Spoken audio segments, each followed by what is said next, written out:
This is Art Sense, a podcast focused on educating and informing listeners about the past, present, and future of art. I'm Craig Gould. On today's episode, I speak with artist Wolfgang Tillmans. Tillmans is one of only two artists listed on Time Magazine's 100 Most Influential People of 2023. And his work was recently featured in a major retrospective at the Museum of Modern Art in New York. He took time out from installing his latest work at David Zwirner Gallery to discuss his creative process, the importance of installation, and the necessity of play. And now, a conversation about a lifetime of images with Wolfgang Tillmans.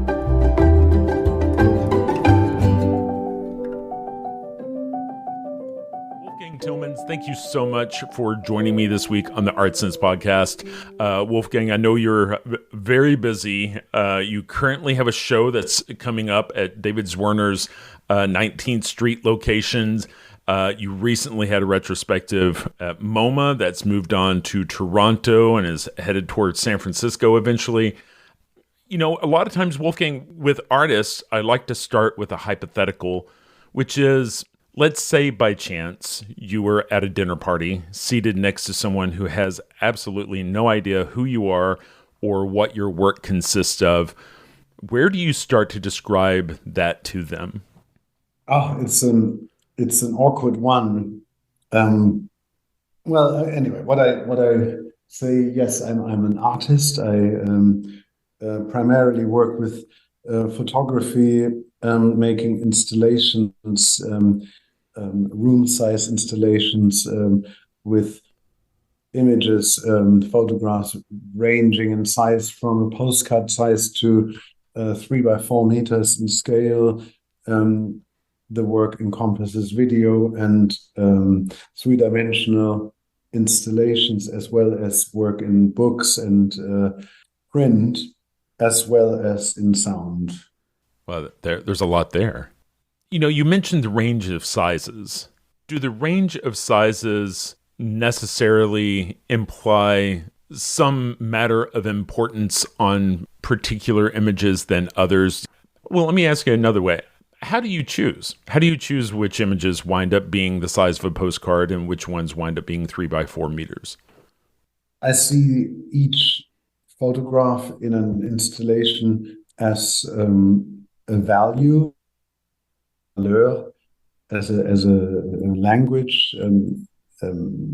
It speaks in a polyphony that is on a wall, and the largest picture is not necessarily the most important picture, is not more important than the smallest picture, and they all together speak. Even though each of them speaks with their own voice and their own volume.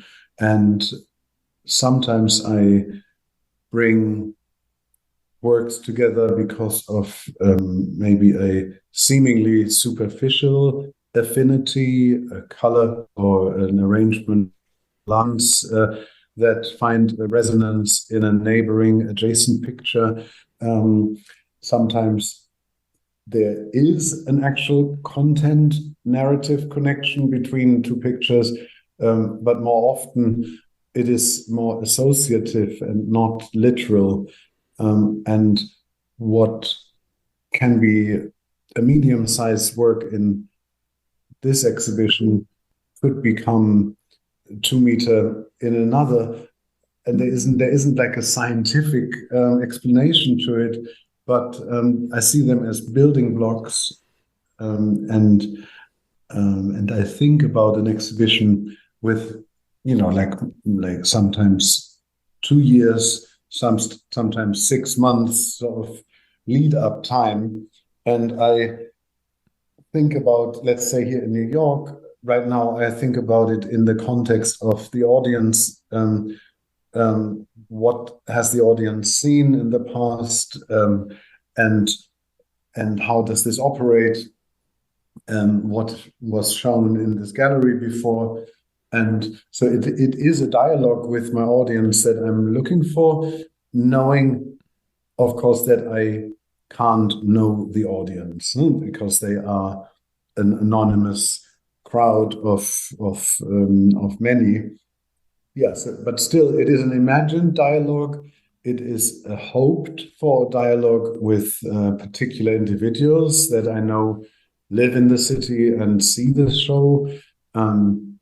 So sometimes by focusing on just a few imagined people, even together with my needs and desires, that dialogue brings out a specificity of decision making that that is necessary to create what I do, because what I do looks potentially random at a superficial glance, but the underlying structure, the systematicness that is underlying it, is there, and I can only create that in this non-obvious but present way by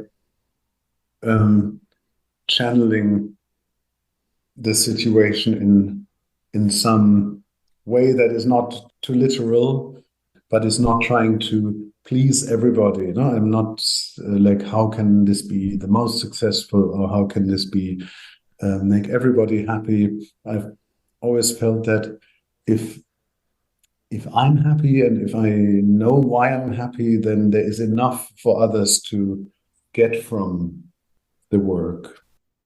I was just thinking, like, when you asked me this dinner question, I gave this most formal and material oriented answer, because it uses language in a much more specific way, where nobody can immediately ask back. But of course, I know that that is not what people want to hear. But when I say, like, I make pictures, usually often photographic, of people, portraits, landscapes, still lifes, and non-figurative kind. But this sounds like everything, but it's actually really specific, and people who are in the know can recognize all of them as mine. It also sounds really convoluted and strange, because normally an artist has like a subject matter that they can name, and that I do sort of touch on so many different fields, but then words are not exactly there to describe why they are so recognizable as mine. It is a difficult thing for me to talk about what makes them special. And that's why I took the avenue towards talking about the materiality. Well, sometimes there's serendipity in how my conversations with artists lay out chronologically. And it just so happens that tomorrow I'm having a phone call with Edmund Duval. So my mind recently has really been thinking a lot about collections of artworks and vitrines, and I guess that has me filtering your work in a way that thinks about how you choose to collect these images and display them. And is the final work the individual components, or is the final work how you display it? Would you prefer collectors, to collect the components, or would you prefer them to collect how they're assembled? Like, I'm not sure if I'm making sense, but these are a lot of questions. I totally understand the question. In the early days, that was often reviewers' take on my work. They said that the overall installation and exhibition is more than the sum of its parts, whilst the individual photographs are not that important. And that is, of course, clearly the opposite to how I saw it and see it. It's just that refused from the start to employ a language of importance, where I put each picture with a lot of space on a pedestal and give it formal importance. Instead, I had them sit close side by side in limited space, often having to work it out between themselves to be noticed or to be seen, and I felt that by putting strong pictures next to each other, it makes it harder for them, and it takes more generosity for the viewer to also embrace that you might actually see three good pictures butted up to each other. Language would instantly say, "Oh yes, so they are only really good as a group." But I've been a little bit wasteful with my material and yeah, put them all together because I felt it was a more interesting experimental arrangement than to have each one singled out. And collectors have bought, museums have bought wall installations or sometimes entire rooms, but I don't say that is the only way to collect it, because the individual work is the work for me. So everything that I sign is a freestanding work, and sometimes there are small components in a bigger room. They should not be shown alone. I know that as we speak today, you're finalizing installation at David Zwirner. I think it might be an interesting insight for listeners to know what that process looks like for you. Well, let me ask you this. Do you know how it's all going to come together beforehand? Or as part of your creative process there in that last mile of installation, I mean, is there still room for gut in the creative process in the installation? I mean, first of all, one has to look at the word installation, which people in the art world often forget how opaque that is for anybody outside. And I was on the way from the airport. I was speaking to the driver, and he asked me what I do, and I then also said installations of photographs, and that word is often used without really reflecting what exactly does it mean, because a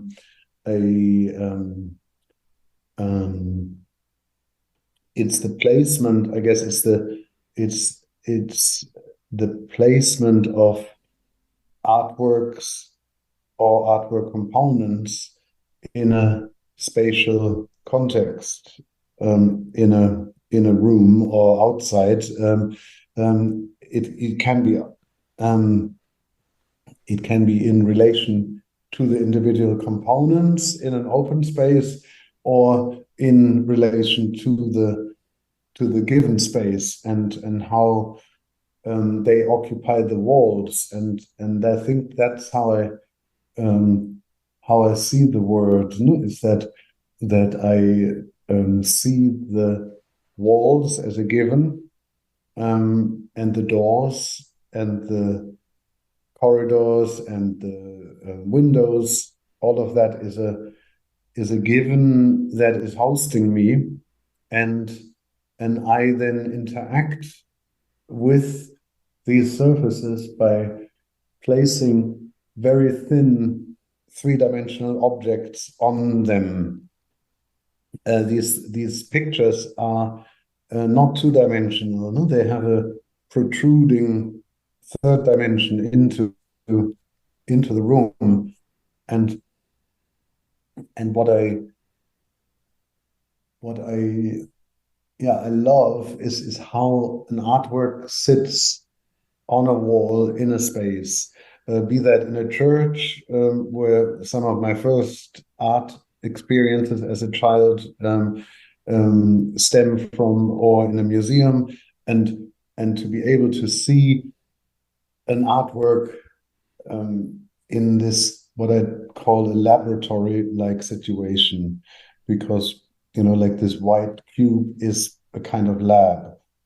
And I find it's an incredible privilege to be given over these, I don't know, 600 square meters of this gallery for 5 weeks, and for 2 weeks in advance, where I can where I can experience the space. And that is an incredible moment that happens a few times a year only, where I can take my objects and feel and see what they do on that bit of wall.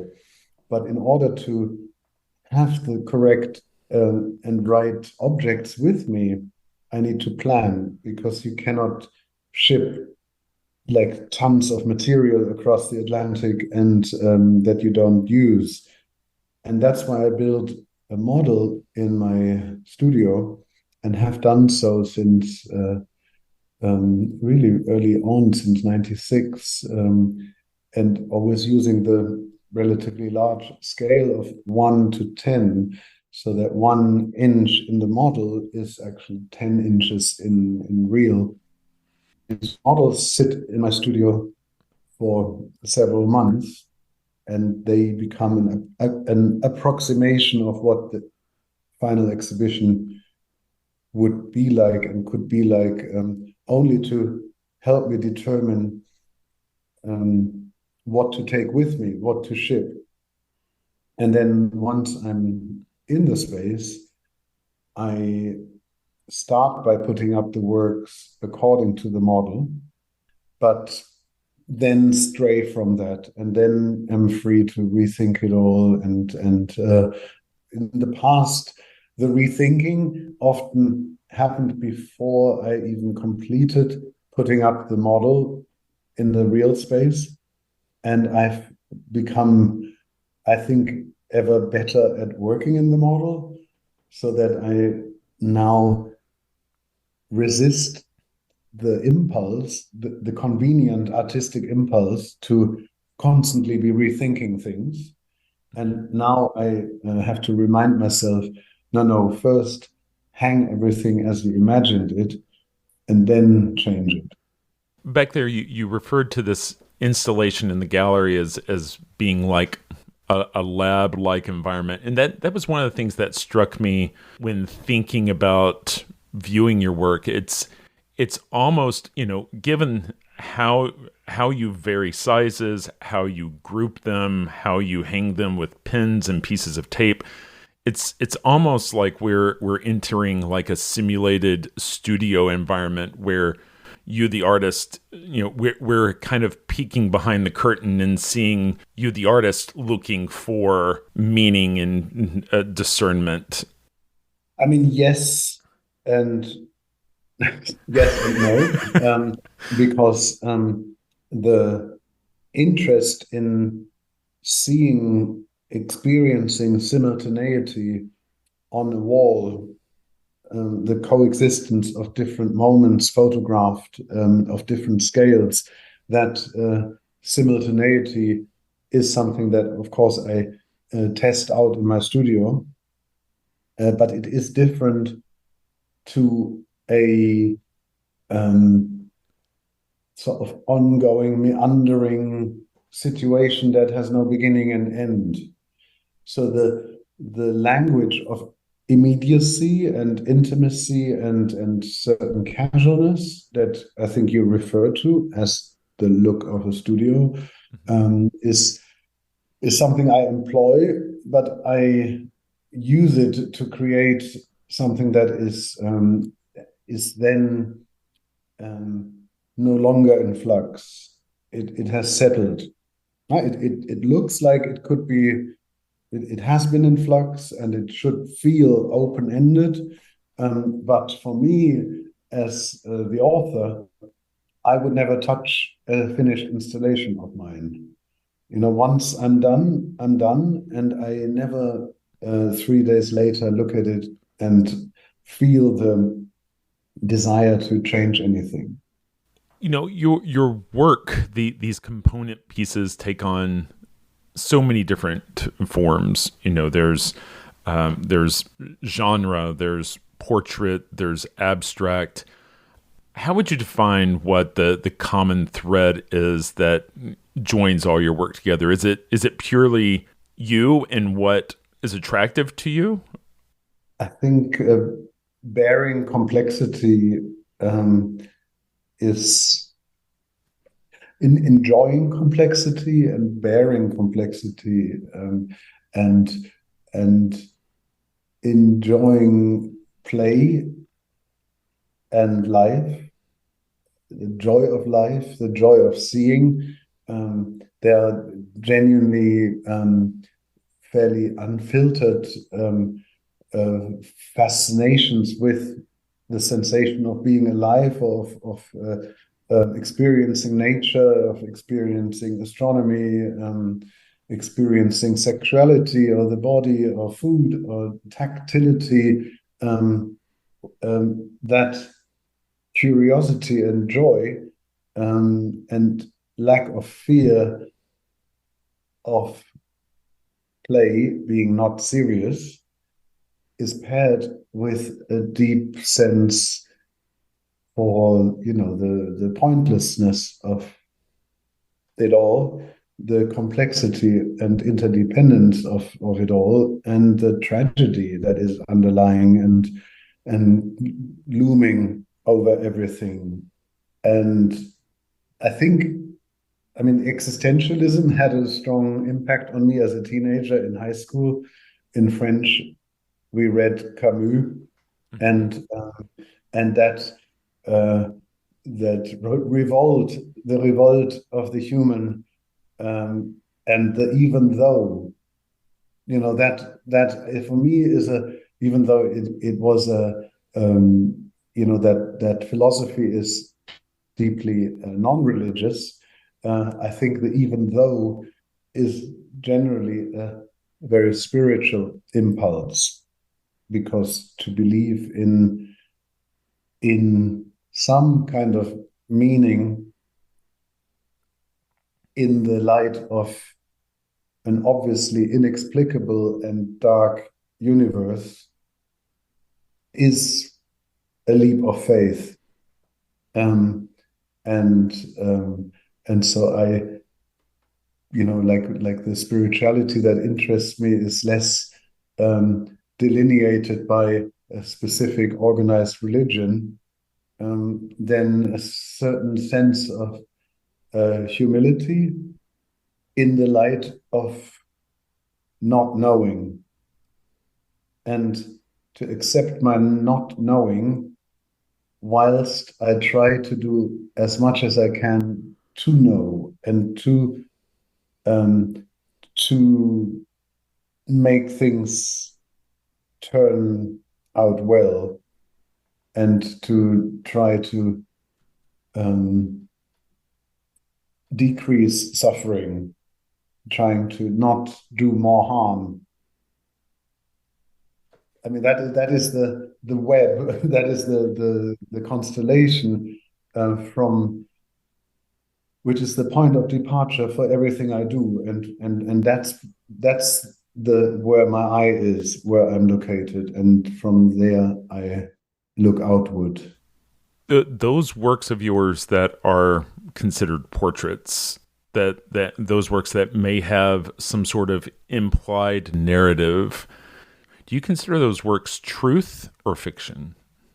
Are you talking about a portrait sitting, somebody looking at the camera?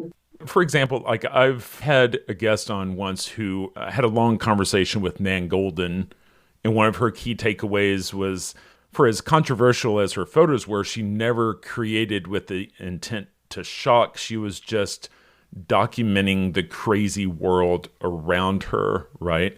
Mm-hmm. I guess my question is, Do you find a lot of your work being from the end of the spectrum that's documenting, or is it from the end of the spectrum where you're staging because you have a clear narrative in your mind? I don't know of another artist where the spectrum of staged to found, reportage to scenario is so equally present in shifting degrees from 0 to 100. Um, like myself, it's maybe the strongest characteristic that there isn't this one modus operandi that stems from not from a rejection of wanting a system, but it comes from a deep respect for that truth is only a ever ever is never an absolute, because it always has, I mean, it always has to do with the intention of the eye and the mind behind the camera. That is also, by the way, goes for a song or for a canvas. So in science, and in society, social sciences, I am not a fan of just, well, there's endless amounts of truth. No, like I think there is there is there are facts, and the importance of observation is also something that is at the heart of my work, coming from maybe the visual initiation that I experienced as a teenager through astronomy, and learning about the importance of observation. In art, truth is a style. It's not an absolute, and it can only be truthful to your intentions. And so the moment that I say I want this photograph to look like somebody, well, I don't know, felt excited on a beach. If I then stage that photograph, or hunt and wait for hours and days on a beach until that happens, doesn't really matter in its truthworthiness in the result. But this how is, of course, interesting to people because it's something to hold on, to talk about. And so in photography, I observed early on that the W questions are constantly dominating the perception of the work. Like, who is this? Where is this? When? Or how did you do this technically, or whatever? And I was sort of disappointed and sometimes angered by this, because I felt like when you look at an asparagus still life by Manet, are you first asking whose asparagus is this?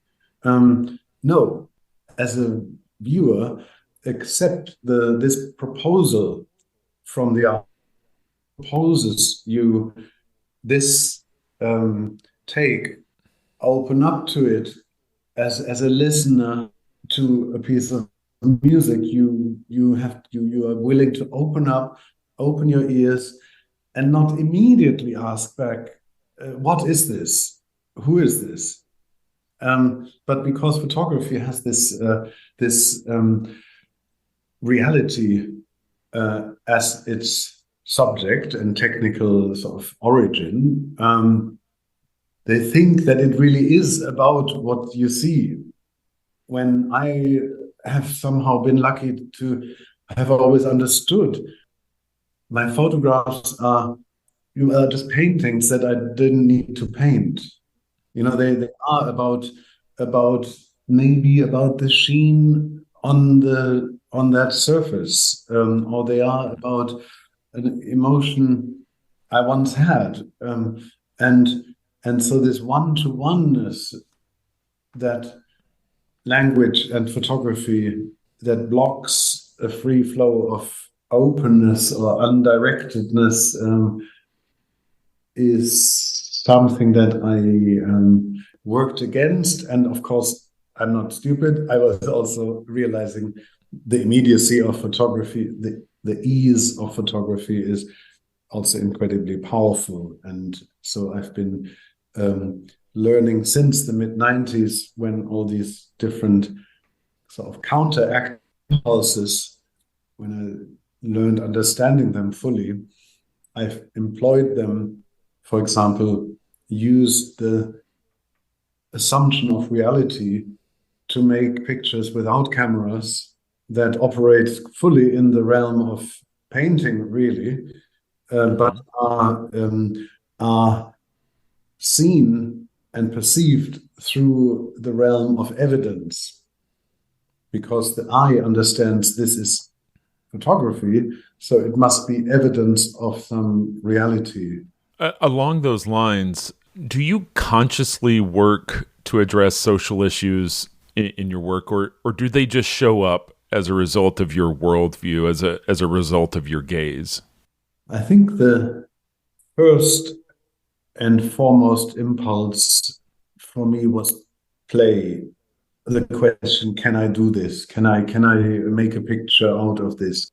And also art historical play. Like there have been 30,000 years of painting. Can I add to this history of depicting trees by photographing this tree?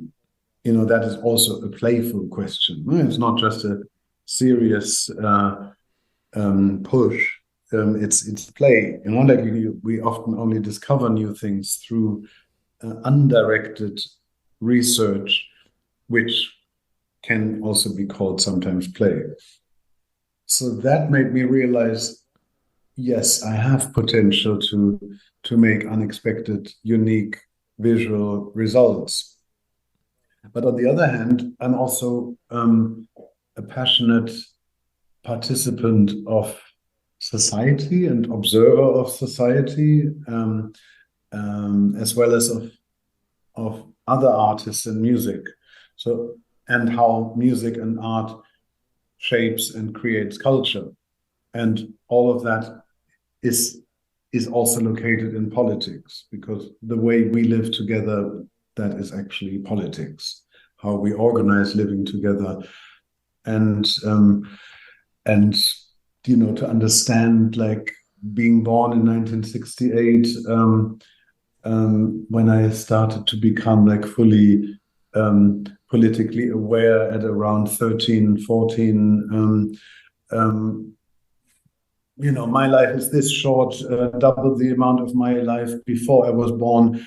There were millions of people murdered in my country, thousands sent into death chambers from this city. Like, what were these people before I was born? What made them do that? Why are we now listening to new wave and new romantic pop music? How can society change so much? And why could I listen to Small Town Boy by Bronski Beat being in the top 10 radio charts in 1984 when I had my coming out? You have to be quite blind to not marvel at the potential of history to affect lives for the better and the worse.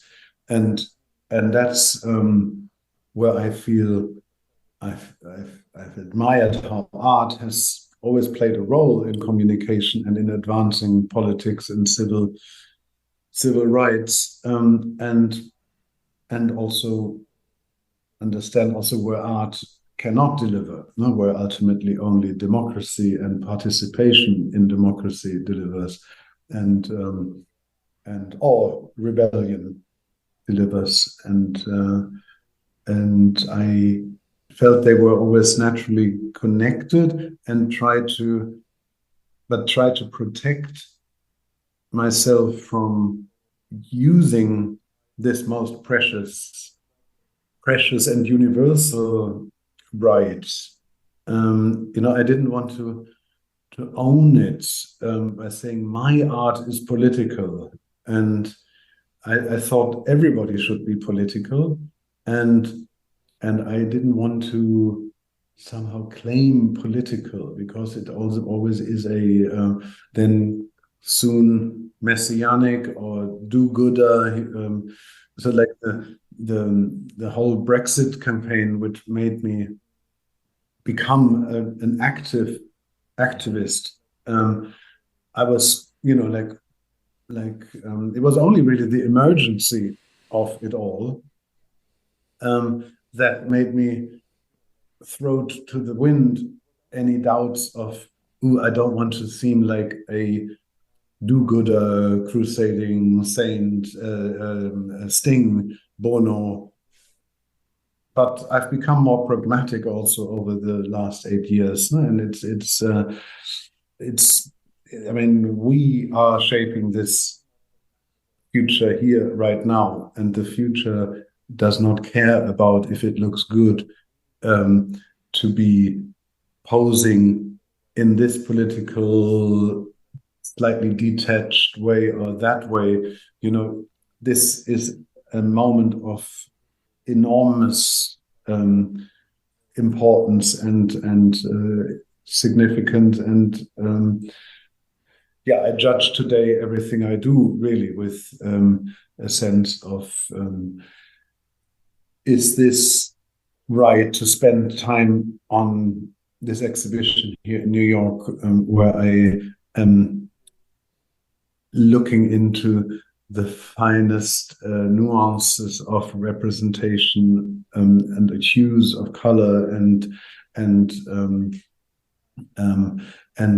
whilst atrocities are committed every day in Europe, and a massive movement is in action to obliterate liberal society. And I don't think we have the time to just sit on the fence on that. Well, I think you're touching at least tangentially on the question of what is the value of art, right? Does art have value in urgent times? And that raises questions of the value of beauty, the value of everything that defines art, right? Mm-hmm. I mean, art in hard times is also there as a reminder for what one strives for. It's not only the absence that is being depicted, but it's maybe also the dream or the utopia, and without it all being a smoke screen and deflection. I mean, if everybody would only depict the atrocities of war during a war, it's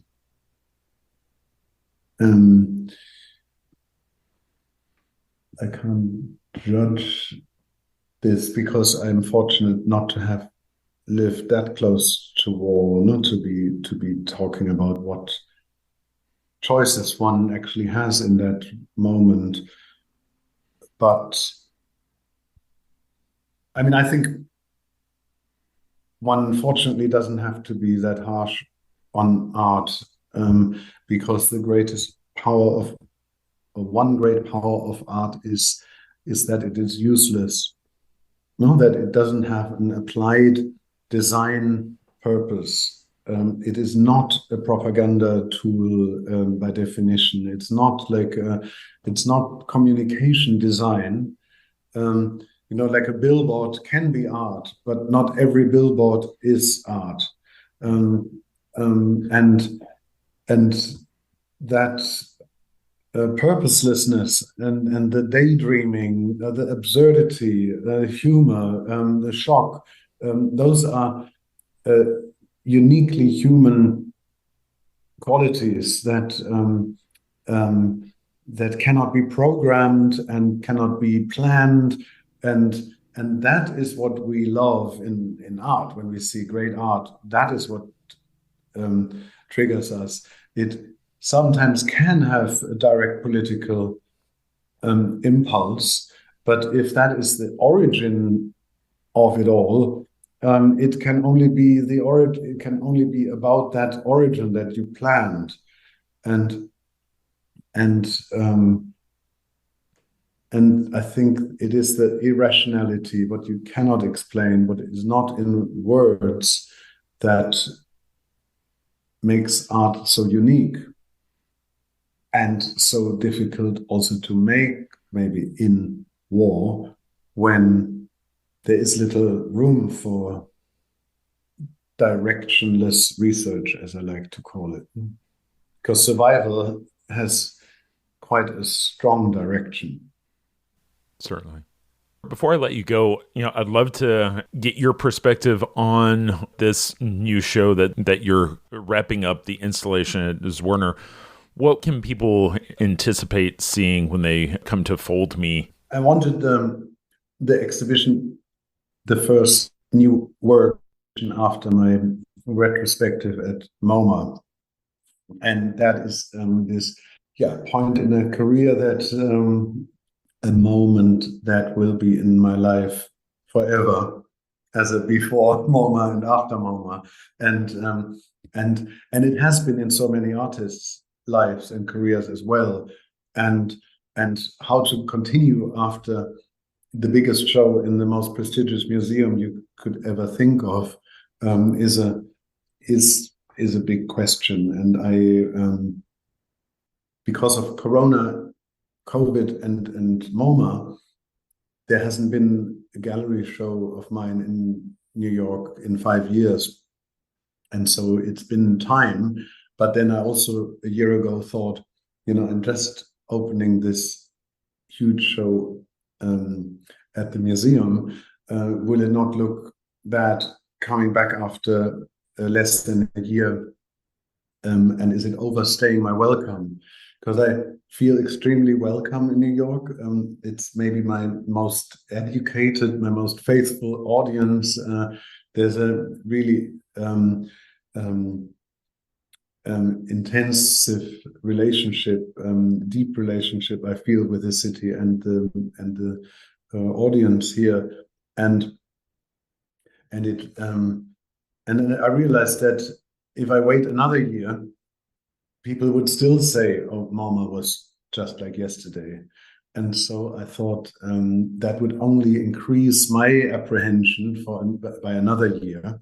And so to just go straight in and say, after 8 months after it closed, I continue the conversation with this expansive new exhibition, just felt like a risk, but also a liberating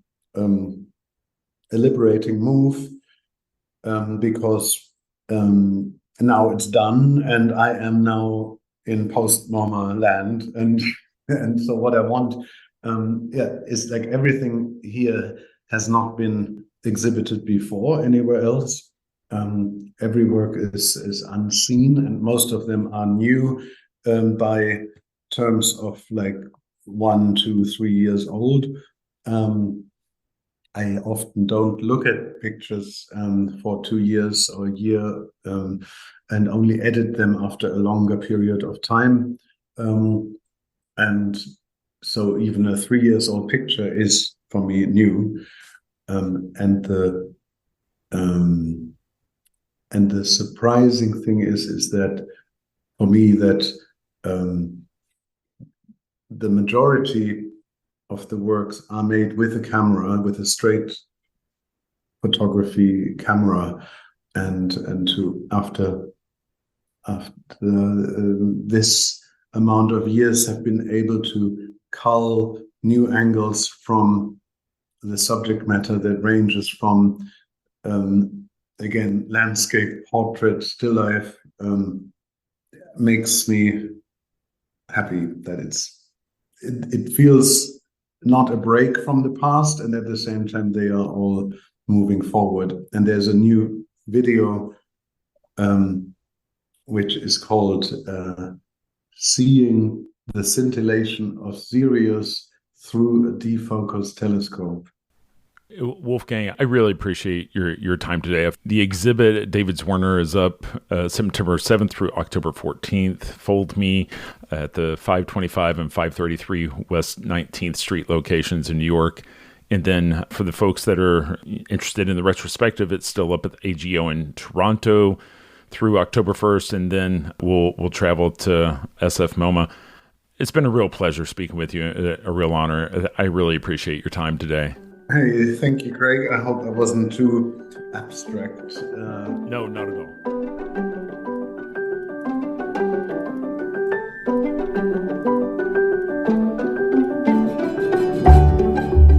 That's all the time we have for this week. You've been listening to ArtSense. You can find the show on Apple Podcasts, iTunes, Google Play, Stitcher Radio, Spotify, or your favorite podcast app. If you've enjoyed this podcast, be sure to subscribe. And while you're there, please rate the show and leave a quick review. Your feedback is the key to other folks finding us. And if you'd like to see images related to the conversation, read the transcript, and find other bonus features, you can go to Cambia.art and click on the podcast tab. If you'd like to reach out to me, you can email me at craig@cambia.art. Thanks for listening.